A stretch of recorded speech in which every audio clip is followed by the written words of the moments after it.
guys remember how tough it was in the Buu saga to defeat Majin Buu. Blowing him up into little tiny pieces didn't work. I think there's one part where Gotenks used the Kazakazmi Ghost attack and it completely destroyed Super Buu into those pink little chunks, and then they completely obliterated all those chunks into nothing but black ash, and then the smoke from the ash was enough to regenerate Super Buu. So how much power is this little case thing that she's putting the little piece of Majin Buu in? How strong is that? That's what I gotta really wonder. Gomah's palace, and just really cool animation that we saw in the very beginning of the episode. They are studying the footage that they have of the Majin Buu saga, looking back when Vegeta hit the final explosion. And Degesu, he notices something. He's like, wait a minute, let's go back. And he pauses it and he zooms in, and it's very pixelated looking, but he can see it looks like someone who is Dr. Arinsu.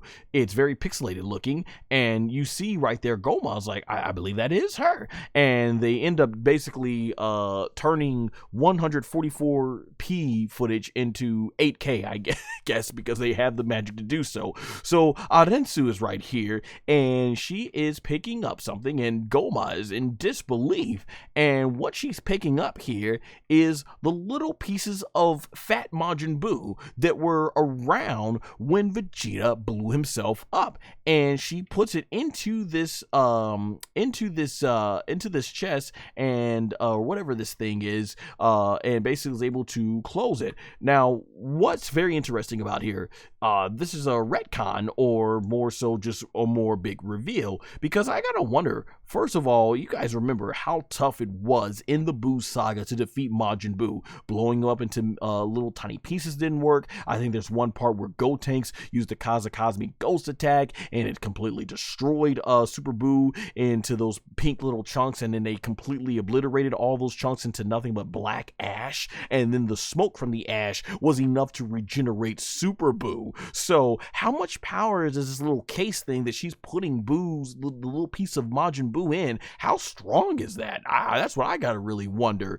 And so Gomah's like, what is she doing mucking around? Because as it was stated earlier that Dr. Arinsu had already been traveling to the outside world, and this is cool. Now, some people are probably going to get angry about this, wondering about with Dr. Arinsu, wondering in this scene, okay, why didn't Piccolo see her? So if I remember correctly, after Vegeta blows himself up, Piccolo, Kudin, aka Krillin, Goten, Trunks, they were all a far great distance, and I believe Piccolo ends up flying back to the area to see what's left now that he believes Fat Buu is completely destroyed. So in that time frame, that could have been everything he needed to see for that would have been everything. Aransu would have been able to grab the pieces of Fat Buu, because Fat Buu doesn't start really regenerating until after Piccolo gets there. So this clearly happened in that time frame, and as far as being able to censor, I'm not sure how that works. So we know she's a Glen, and clearly I think Piccolo was able to sense the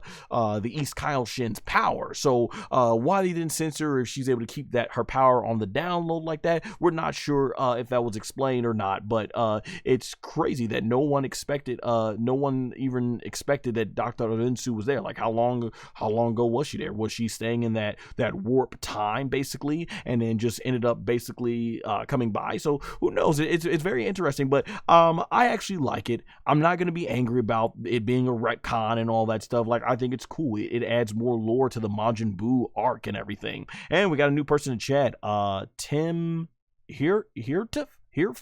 Sorry if I mispronounced your last name, but thank you for joining the chat. He says, hey, what do you think if Kami, King, Piccolo, and Piccolo all fused instead of just Kami and Piccolo? How strong do you think that fusion would be? So I'm guessing you're asking about Kami and Kami, King, Piccolo, and Piccolo. Maybe not that much stronger. I mean, Piccolo did a lot more training, became way more stronger than his father, even going back to the end of Dragon Ball. And you add everything in. That was the whole idea of why Kami knew that him and Piccolo coming back to fusing together would be stronger. And I don't really know if King Piccolo would have added that much strength to it and everything. But yeah, it's a pretty fascinating question. Thank you for chatting, sending that in the chat. And so we get back to the episode here, where once again, awesome, amazing looking animation. This, I don't know, for some reason this kind of just reminded me of Beerus Planet.